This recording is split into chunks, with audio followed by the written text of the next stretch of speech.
बिस्मिल्लाहिर्रहमानिर्रहीम। अस्सलामुअलैकुम। हमारे चैनल कहानी हब ऑफिशियल में खुशामदीद। नाजरीन, मैं आज आपके लिए इंतहाई खौफनाक और दिलचस्प कहानी लेकर आई हूँ। लेकिन कहानी शुरू करने से पहले आपसे गुजारिश है कि अगर आपने हमारा चैनल सब्सक्राइब नहीं किया तो आप हमारे इस चैनल को सब्सक्राइब कर लीजिए और बेल आइकन को भी प्रेस कर लें ताकि हर नई आने वाली वीडियो बआसानी आप तक पहुँच सके। शीला सीधी अपने कमरे में चली गई। उसने माया से बात भी ना की। उसके पीछे ड्राइवर भी आया। माया ने उससे पूछा, देवी जी, छोटी बीबी कॉलेज से रोते हुए निकली थी और गाड़ी में भी रो रही थी। मैंने पूछा भी मगर उन्होंने कुछ भी ना बताया। ड्राइवर ने बताया। तुम जाओ, माया बोली।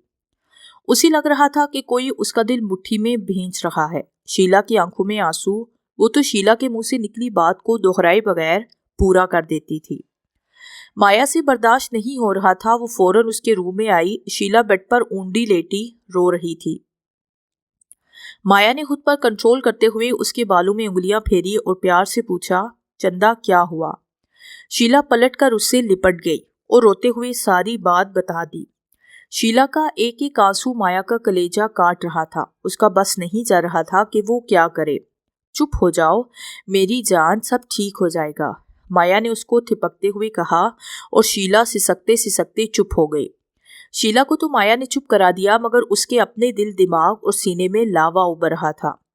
अगले दिन सारी क्लासेस अटेंड करने के बाद शीला कैंटीन में आई और फौरन पलटने लगी क्योंकि सामने की टेबल पर वही तीनों लड़के बैठे हुए थे।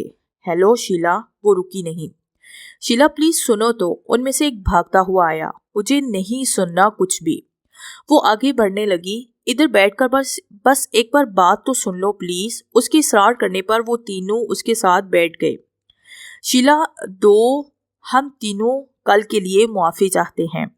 तुम नहीं आई थी इसलिए हमने तुम्हारे साथ सिर्फ मजाक किया था, मगर शायद हमने कुछ ज्यादा ही कर दिया और हमारी वजह से तुम्हें तकलीफ हुई। वही लड़का बोला जो प्रोफेसर शास्त्री बना था। शीला खामोशी से सर झुकाकर बैठी थी। तीनों ने मिलकर दोबारा सॉरी कहा तो वो मुस्कुराते हुए बोली, इट्स ओके, चलो हम दोस्ती करते हैं। मुझे प्रोफेसर शास्त्री, मेरा मतलब है आनंद, कहते हैं। तो शीला मुस्कुरा दी। मुझे बॉबी कहते हैं और मुझे रमेश। वैसे शीला, तुम साल के बीच में कैसे आई? बॉबी ने पूछा। जहां मैं पढ़ती थी वहां पढ़ाई अच्छी नहीं थी। शीला ने बस इतना बताया क्योंकि उसे खुद माया ने ये कहकर कॉलेज से हटाया था।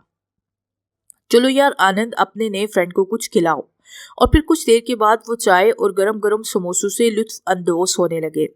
शीला जल्दी जल्दी वहां से उठते हुए घड़ी देख रही थी। मैं जा रही हूँ, लाइब्रेरी का टाइम खत्म होने वाला है। मुझे एक बुक लेने जाना था। Okay, C you. शीला चली गई। दूसरी तरफ माया बावकार अंदाज में चलती हुई आगे बढ़ रही थी। फिर वो एक तरफ बैठे हुए लड़की की जानिब आई जो कोई किताब पढ़ रहा था। क्या आप मुझे प्रिंसिपल के ऑफिस का रास्ता बता देंगे? उस लड़के से बोली। फिर वो चलती हुई इससे बातें करने लगी और गैर महसूस अंदाज में उन तीरों के बारे में मालूम कर लिया और एकदम रुक गई। लड़का बोला, अब रुक क्यों गई? अभी ऑफिस नहीं आया। माया ने अपनी हथेली खोलकर उस लड़के के मुंह की जानिब फूंक मारी और वो लड़का धुएं में खो गया। जब धुआं छटा तो वो वहां नहीं था। वहां ना माया थी और ना ही लड़का। उस लड़के को कुछ याद नहीं था। वो सर खुजाते हुए आगे बढ़ गया। माया कैंटीन की तरफ गई और उन तीनों के वहां से उठने का इंतजार करने लगी। फिर उनके जाने के बाद उसने उनकी इस्तेमाल की हुई चीजें, सिगरेट और टिश्यू पेपर्स लिए और वापस आ गई। रात में माया ने अपने कमरे का दरवाजा लॉक किया और अपना अमल शुरू कर दिया। उसके हाथ में कपड़े का एक पुतला था। फिर उसने सुइयां लेकर उस पुतले के माथे में पेवस कर दी। दूसरी तरफ बॉबी अपने भाई के साथ टीवी देख रहा था। उसके सर में खुजली हुई तो वो अपने सर में उंगलियां फेरने लगा। उसे अपना हाथ चिपचिपा सा लगा। उसने हाथ को देखा तो उस पर खून लगा हुआ था। ये क्या है? वो अपने भाई को बोला। भाई ने जो उसकी तरफ देखा तो वो सकते में आ गया। उसके माथे से खून की लकीरें बह रही थी। फिर बॉबी चीखने लगा। शदीद दर्द की लहर उसे पूरे सर में महसूस होने लगी और साथ ही उसके सर, कान, नाक से खून की धारें बहने लगी। वो कांप रहा था और फिर आनन फानन वो एक तरफ ढलक गया। उसका भाई उसे झंझोड़ रहा था मगर बॉबी बहुत दूर जा चुका था। इस खबर से पूरे कॉलेज में तहलका मच गया। सब हैरत से पागल हुए जा रहे थे। आनंद, रमेश और शीला का बुरा हाल था क्योंकि उनका करीबी दोस्त यूं अचानक उन्हें छोड़कर चला गया था। ठीक एक हफ्ते के बाद रात में माया ने अपने कमरे को अच्छी तरह बंद किया और अपनी महसूस जगह पर आंखें बंद करके बैठ गई। उसके खूबसूरत होंठ मुसलसल हरकत कर रहे थे और वो स्याह किताब उसके सामने खुली पड़ी थी। उसकी मट्टी में सिंदूर था। फिर उसने अपनी आंखें खोली। अगर उस लम्हे कोई माया को देख लेता तो डरकर भाग जाता, क्योंकि उसकी आंखें जैसे खून के लोथरे में तब्दील हो चुकी थी। फिर उसने सिंदूर सामने पड़े स्याह कपड़े के पुतले पर डालना शुरू किया। वो अपने शिकार के तरीके पर सोचकर मुस्कुराने लगी और दोबारा अपनी आंखें बंद करके अमल शुरू कर दिया। उधर रमेश अपने घर में अकेला था। उसके माता पिता कहीं गए हुए थे। पहले वो लैपटॉप लेकर बैठ गया। फिर उसको गर्मी महसूस होने लगी और कुछ ही देर में गर्मी की हिद्दत और बढ़ गई। यार, आज तो बड़ी गर्मी हो रही है, उसने अपने आप से कहा और लैपटॉप बंद करके बाहर आ गया। सामने मौजूद स्विमिंग पूल में मौजूद साफ शफाफ नीला पानी उसे अपनी तरफ खींचने लगा। वो कपड़े उतारकर स्विमिंग पूल में कूद गया। वाह यार, आज तो मजा आ गया, उसने खुद से कहा और स्विमिंग करने लगा। वो इस बात से बेखबर था कि सब एक तयशुदा अमल का नतीजा है और चंद ही लम्हों में उसके साथ क्या होने वाला है। रमेश स्विमिंग कर रहा था और पूल के किनारे लगा हुआ बिजली का खंभा खुद ब खुद झुकने लगा और फिर एकदम तमाम तारों समेत पानी में आ गिरा। पूरे पानी में करंट फैल गया। रमेश झटकों से कई फुट उछल पड़ा था। उसकी चीखें कुर्बो जवार को दहलाने लगी। घर में कोई भी नहीं था जो कि फौरन उसे बचा पाता। उसकी चीखों से पड़ोसी जब वहां पहुंचे तो बहुत देर हो चुकी थी। उसकी लाश तो देखी भी नहीं जा रही थी। गोश्त जलकर अजीब शक्ल एख्तियार कर चुका था। जगह जगह से गोश्त ने हड्डियों को भी छोड़ दिया था। पुलिस आई और उसे हादसा करार दे गई। सब इस भयानक मौत पर अफसोस कर रहे थे। रमेश के वालिदैन तो सकते में थे, मगर कोई कुछ भी नहीं कर सकता था। एक और मौत ने पूरे कॉलेज को हिलाकर रख दिया था। शीला और आनंद एक दूसरे को तसल्लियां भी दे रहे थे और रो भी रहे थे। उनकी हालत संभल नहीं रही थी। दूसरी तरफ माया अपनी कामयाबी का जश्न मना रही थी। एक छोटे से मजाक की ऐसी सजा, जबकि शीला तो उनकी दोस्त बन चुकी थी। माया के लिए किसी की जान लेना महज लम्हों का काम बन गया था और इसमें उसे मजा भी आता था। जाने कैसी तस्कीन थी जो शैतानी अमल मुकम्मल होने के बाद उसे पूरे वजूद में महसूस होती थी। आने वाले सोमवार को माया ने शीला को जल्दी जल्दी नाश्ता करते देखा तो बोली, चंदा, नाश्ता कहीं भागा जा रहा है क्या? नहीं दीदी, वो आज दरअसल केमिस्ट्री प्रैक्टिकल है। मेरी, आनंद और साक्षी की ड्यूटी है। हमें तमाम चीजें पहले से सेट करके रखनी है। शीला नाश्ता करके जल्दी से चली गई। माया ने मानीखेज अंदाज से मुस्कुराते हुए कहा, केमिस्ट्री प्रैक्टिकल, और अपने कमरे में चली गई। माया का भयानक रूप उसकी बहन समेत किसी को मालूम नहीं था।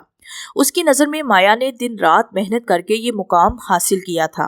अब माया ने आनंद की मौत के तरीके को तय किया। उसके लिए ये सब एक दिलचस्प खेल बनकर रह गया था, जिसमें हमेशा जीत माया की ही होती थी। और फिर उसका काला अमल शुरू हो गया। दूसरी तरफ जिन जिन की ड्यूटी थी वो सब अपना अपना काम कर रहे थे। आनंद सारे बेकर सेट कर रहा था। इस वक्त भी उसके हाथ में एक बेकर था जो एसिड से भरा हुआ था। एकदम आनंद को घबराहट शुरू हुई। उसका दम घुटने लगा तो उसने शीला से कहा, यार, यहाँ केमिकल्स और एसिड की बू से मुझे घुटन हो रही है। मैं बाहर का एक चक्कर लगाकर आता हूँ। उसकी आंखों के आगे अंधेरा छा गया और वो अपने पैरों पर खड़ा न रह सका और फिर गिर गया। उसके हाथ में जो एसिड भरा बेकर था पूरा उसके मुंह पर गिरा और मुंह के अलावा सबसे भयानक ये हुआ कि एसिड उसके हलक के अंदर भी चला गया। आनंद को बस एक लम्हे के लिए महसूस हुआ कि उसके हलक में लावा भर दिया गया हो। उसे चीखने की भी नौबत ना आ सकी। उसने हलक से खरखर की आवाज निकाली और ठंडा पड़ गया। उसके पूरे चेहरे का गोश्त गल गया था। एसिड के झाग और खून मिलकर निहायत खौफनाक मंजिर पेश कर रहे थे।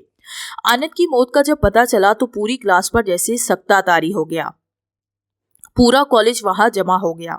हर कोई खौफ और दुख से दिल बर्दाश्ता था। कॉलेज उस वक्त ऑफ कर दिया गया था। शीला कॉलेज से जब घर आई तो बिल्कुल खामोश थी। माया ने बनकर पूछा, क्या हुआ? क्या आज प्रैक्टिकल नहीं हुआ? तुम इतनी जल्दी आ गई? वो दीदी आज, शीला ने रोते हुए सब कुछ बता दिया। चलो चंदा, ऐसे नहीं रोते, होने को कौन टाल सकता है। जाओ, जाकर मुंह धोकर आओ और खाना खाओ मेरे साथ, माया ने उसके आंसू साफ करते हुए कहा। दीदी मैं अभी खाना नहीं खाऊंगी। वो उठकर अपने कमरे में चली गई। आज खाने में कुछ ज्यादा ही स्वाद है, माया ने घटियापन से कहते हुए निवाला चबाना शुरू कर दिया। वक्त गुजरता गया और शीला भी नॉर्मल होती गई। उन दिनों हर कोई कॉलेज में नई प्रोफेसर के आने के बारे में बातें कर रहा था। आईटी के नए सर ने कुछ दिन ही में अपने आप को मरकज़े निगाह बना लिया था। उनके दोस्ताना अंदाज ने स्टूडेंट्स को उनके काफी करीब कर दिया था। उनका नाम रोहित था। एक दिन जब शीला काफी देर बाद प्रैक्टिकल करके आई तो ड्राइवर ने उसे बुरी खबर सुनाई कि गाड़ी स्टार्ट नहीं हो रही, दूसरी गाड़ी आने में थोड़ा टाइम लगेगा। ओ नो, मुझ में पहले ही हिम्मत नहीं है, एक तो मैं थकी हुई हूँ, ऊपर से ये सड़ी हुई गर्मी। शीला ने फाइल से खुद को हवा झुलते हुए कहा। अरे शीला, आप अभी तक गई नहीं, कोई मसला हो गया है? शीला ने मुड़कर देखा तो रोहित सर पर खड़े हुए पाया। कोई खास बात नहीं सर, गाड़ी स्टार्ट नहीं हो रही, शीला ने पल्लू से पसीना साफ करते हुए कहा।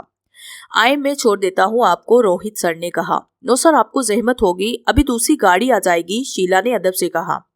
जहमत की क्या बात है, धूप देखे कितनी तेज हो रही है और तकरीबन सारे स्टूडेंट्स जा चुके हैं, अब अकेली यहाँ कितनी देर खड़ी रहेंगी? शीला रोहित सर की गाड़ी में बैठ गई और रास्ता बताने लगी। जब गाड़ी उसके बंगले के आगे रुकी तो रोहित सर चौंक गए। शीला गेट खोलते हुए बोली, सर अंदर आए ना, काफी गर्मी है, ठंडा पानी पीकर जाइएगा। नो शीला, मैं लेट हो रहा हूँ, फिर कभी सही। ये कहकर उन्होंने गाड़ी आगे बढ़ा दी। घर में माया परेशानी से टह रही थी। शीला को देखकर बोली, कहाँ थी चंदा? मैंने दूसरी गाड़ी बेच दी थी, मगर तुम किसी के साथ चली आई। दीदी आप मुझे गोद में लेकर फिरा करें, मैं इतनी छोटी थोड़ी हूँ और मैं किसी के साथ नहीं आई, मेरे प्रोफेसर मुझे छोड़कर गए हैं, शीला ने माया के गले में बाहें डालकर कहा। 2 दिन बाद शीला ने माया से कहा, दीदी आप दोपहर को मेरा वेट मत कीजिएगा खाने पर, मैंने आज अपने दोस्तों को बाहर लंच दिया है। अच्छा तो जनाब के ये मजे हैं, वैसे कौन को ना रहा है? माया ने शीला को खुश देखा तो उसका सेरू खून भर गया। बस हम 3 ही हैं, मैं, श्वेता और साक्षी, शीला ने कहा।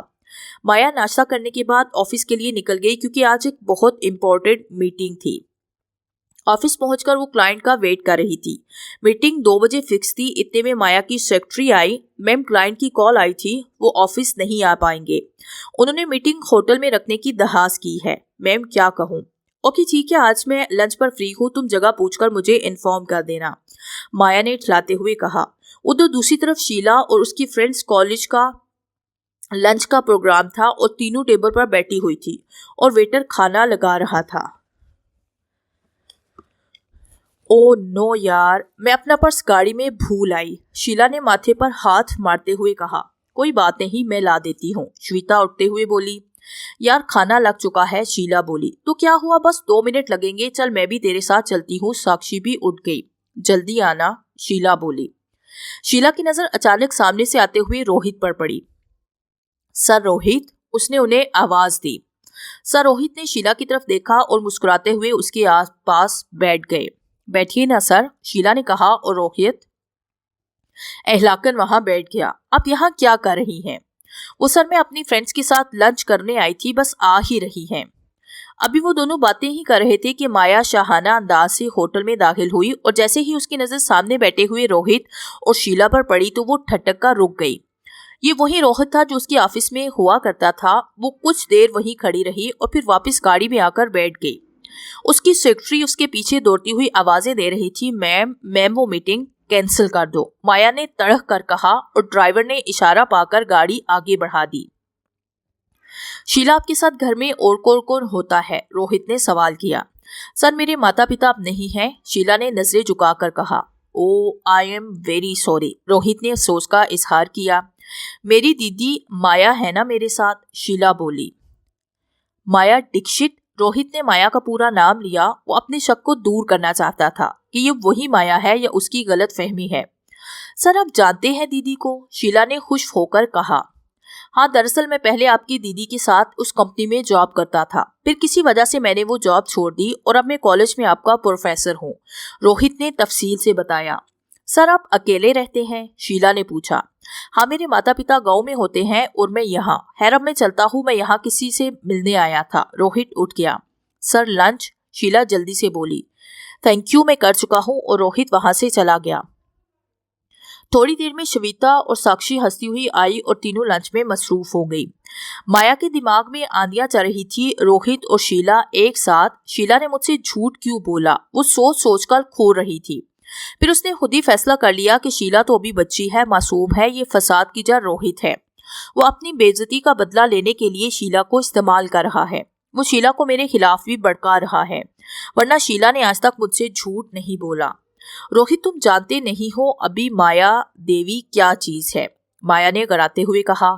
शीला आई तो माया ने उस पर कुछ जाहिर न होने दिया। कैसा रहा लंच? दीदी बेहद मजेदार, शीला बोली। तुम्हारी दोनों सहेलियां आई थी, माया ने कुरीदा। ले, आप भी कमाल करती हैं दीदी, लंच हो और वो दोनों ना आए, वो शरारती अंदाज से बोली। और हाँ पता है आज हमारे। एकदम माया का मोबाइल बज उठा तो वो चुप हो गई। वो रोहित की बात ही कर रही थी। माया फोन पर लग गई तो शीला अपने कमरे में चली गई। उधर माया ने रोहित का ठिकाना मालूम कर लिया तो वो पुराने घर ही से निकला था। आज श्वेता और साक्षी कॉलेज नहीं आई थी। शीला हाथ में आइसक्रीम कोन लिए अपने बैग से रुमाल निकाल रही थी। उसने देखा नहीं और जैसे ही पलटी, जोरदार तरीके से किसी से टकराई और आइसक्रीम आने वाले की शर्ट पर लग गई। शीला ने सर उठाया तो उसके होश उड़ गए। आई एम सॉरी सर, वो मैंने। इट्स ओके शीला, कोई बात नहीं, रोहित ने कहा। नो सर, मैं अभी साफ कर देती हूँ, और रुमाल वाला हाथ बढ़ाया। नहीं, मैं खुद कर लूंगा, और रुमाल लेकर रोहित वहां से आगे बढ़ गया। शाम को रोहित खाने की तैयारी कर रहा था कि डोरबेल बजी और जब दरवाजा खुला तो रोहित हैरान रह गया। माया मैम, आप क्या अंदर आने के लिए नहीं कहोगे? माया ने मुस्कुराते हुए कहा। हाँ हाँ, आइए ना, अंदर आइए। रोहित को यकदम कुछ समझ न आया। नेवी ब्लू कलर की सितारों वाली साड़ी में माया बड़ी ही खूबसूरत लग रही थी। उसके एक कदम से गुरूर झलक रहा था। फिर वो शांत से पैर पर पैर रखकर बैठ गई। मैं यहाँ से गुजर रही थी तो मुझे तुम्हारा ख्याल आया, सोचा तुमसे मिल लूं, वो शांत से बोली। मैम खाना खाए ना आप, रोहित ने उसे ऑफर की। मैम नहीं, माया, उसने बनावटी अंदाज में कहा। रोहित ने उसे खाना सर्व किया। तुमने ये खुद बनाया है? उसने पूछा। हाँ जी, रोहित ने मुखसिर जवाब दिया। फिर तो मैं जरूर चखूंगी। निवाला मुंह में रखते ही सीसी करने लगी। भाई मेरे हिसाब से मिर्ची बहुत ज्यादा हैं, उसने कहा। मैम मैं आपके लिए जूस लाता हूँ, रोहित बोला। ये क्या? मैम आप जनाब लगा रखी है, तुम्हें याद नहीं हम दोस्त हैं, माया ने बनावटी अंदाज से कहा और रोहित जूस लेने चला गया। माया की नजरें अपनी मतलूबा चीज तलाश करने लगी। इतने में रोहित उसी तरफ आने लगा। हालांकि माया ने उसको देख लिया था, मगर जानबूझकर उसी वक्त उठी और जोर से रोहित से टकरा गई। जूस छलककर माया की साड़ी पर गिर गया। I am sorry ma'am, Rohit शर्मिंदा होकर बोला। कोई बात नहीं, तुम मुझे कोई रुमाल दो साफ करने के लिए। रोहित ने बेख्तियार पेंट से रुमाल निकालकर माया को दे दिया। माया ने रुमाल लिया और बोली, अब मैं चलती हूँ, मेरे कपड़े गंदे हो गए हैं, और तेजी से वहां आ गई। रोहित कंधे उचकाकर खाना खाने लगा। माया मुट्ठी में रुमाल लेकर बोली, अब तुम्हें बताती हूँ रोहित, तुम क्या बदला लोगे मुझसे? अपनी हैर मनाओ। दूसरी दोपहर शीला ने बताया कि शाम में उसके कॉलेज वालों ने पार्टी रखी है, स्टूडेंट्स और प्रोफेसर सब आएंगे, लिहाजा मुझे आने में थोड़ी देर हो जाएगी। ज्यादा देर न करना, वक्त से आ जाना, माया ने कहा और शीला अपनी तैयारियों में लग गई। माया ने बुराई को बुरा समझना तो दूर, बुराई को ओढ़ना बिछोना बना लिया था। जिंदगी में हर चीज को उसने हासिल कर लिया और राह में आने वाली हर रुकावट को दूर कर दिया। उसके इस अमल में गंदे और काले इल्म ने उसका भरपूर साथ दिया था, और अब बेकसूर रोहित उसकी नजर में सबसे बुरा था, तो उसके और उसकी बहन के बीच में आ गया था। मगर शायद माया यह भूल गई थी कि हर अरूज को जवाल है और बुराई का अंजाम देर से सही मगर बुरा होता है। माया की पापू का घड़ा बढ़ चुका था। जिस रुमाल को रोहित का समझकर लाई थी वो दरअसल रोहित का नहीं बल्कि शीला का था, जिसे शीला ने आइसक्रीम साफ करने के लिए रोहित को दिया था। माया ने अपना गंदा अमल शुरू किया और उसका असर शीला पर होने लगा। पार्टी में अचानक शीला को घबराहट होने लगी। उसका दिल बेकाबू होने की हद तक तेज तेज धड़कने लगा था, जैसे सीना फाड़कर बाहर आ जाएगा। उसने साक्षी से कहा, मैं घर जा रही हूँ, मेरी तबीयत खराब हो रही है, और लिफ्ट की तरफ चली गई। लिफ्ट का दरवाजा बंद होने से पहले उसने आखिरी बार साक्षी और श्वेता को बाय कहा और लिफ्ट का दरवाजा बंद हो गया। अभी लिफ्ट स्टार्ट ही हुई थी कि एक झटके से रुक गई और साथ लाइट भी बंद हो गई। लिफ्ट में कुप अंधेरा हो गया। शीला का सांस रुकने लगा तो उसकी घबराहट बढ़ने लगी। उसने दरवाजा बजाना चाहा तो एकदम से लाइट ऑन हो गई और लिफ्ट एकदम झटके से नीचे जाने लगी, इतनी तेजी से कि शीला को अपना दिल हलक में आता महसूस हुआ। वो लड़खड़ाकर नीचे गिर गई और फिर लिफ्ट एक जोरदार धमाके से जमीन बोस हो गई। पूरे होटल में लोगों का हजूम था। होटल के बाहर तिल धरने को जगह न थी। पुलिस अपना काम कर रही थी। लिफ्ट ऐसे चकनाचूर हुई थी कि मशीनों से मलबा हटाकर और लोहे को काटकर पुलिस अंदर दाखिल हुई तो लम्हे भर को वो ठटक गई। कीमा बने गोश्त और हड्डियों के चूड़े का ढेर लगा हुआ था। वहां माया अपना अमल खत्म करके इत्मीनान से बैठी थी। उसी लम्हे उसके फोन की बेल बजी। वो कहकहा लगाकर बोली, लगता है खुशखबरी आ गई। मगर फोन सुनते ही अपने कदमों पर खड़ा रहने की काबिल न रही। ये क्या हो गया? ऐसे कैसे हो सकता है? बिल्कुल ऐसी मौत जो मैंने रोहित के लिए चुनी थी। मगर मेरी बहन शीला, वो फौरन से पलटी और रुमाल को उलट पलट कर देखने लगी। उसने कोने पर एस लिखा हुआ देखा। माया को अपने सर में तेज शोर सुनाई दिया। उसने मनोवसनी बोझ अपने सर पर महसूस किया। उसने शिद्दत से अपने बालों को मुट्ठी में जकड़ लिया और जोर जोर से रोने लगी। वहां जलती हुई आग ने उसके दुपट्टे को अपनी लपेट में ले लिया और देखते ही देखते उसका कमरा शोलू की लपेट में आने लगा। वो शीला जो किताब लेकर आई थी, शैतानी किताब, भी जलकर राख हो गई। माया के जिस्म का आधा हिस्सा जल गया था मगर नौकरों ने बर वक्त उसे निकाल लिया। माया को झुलसी हुई हालत में हॉस्पिटल लाया गया। उसकी एक आंख भी जाया हो गई थी और सबसे ज्यादा ये कि वो अपना जहनी तवाजुन खो चुकी थी। डॉक्टर्स ने उसे पागल खाने भेज दिया। माया हर वक्त रगड़ रगड़ कर अपना हाथ धोती रहती और अपने हाथों को खौफजदा नजरों से देखकर फिर हाथ धोती और जब शदीद दौरा पड़ता तो फिर उसे काबू करना मुश्किल हो जाता। वो चीख चीख कर अपनी बहन से मुआफी मांगती और कहती, मेरे हाथ धुलवा दो, मैंने अपनी बहन की जान ली है, मेरे हाथों पर उसका खून लगा है, भगवान के लिए कोई मेरे हाथ धुलवा दो। लोगों का ख्याल था कि ये बहन की मौत का सदमा है, मगर ये कोई नहीं जानता था कि इसकी घिनौने कर्मों का फल था जो जीवन भर के लिए था। शायद मरकर ही उसकी जान छूटे।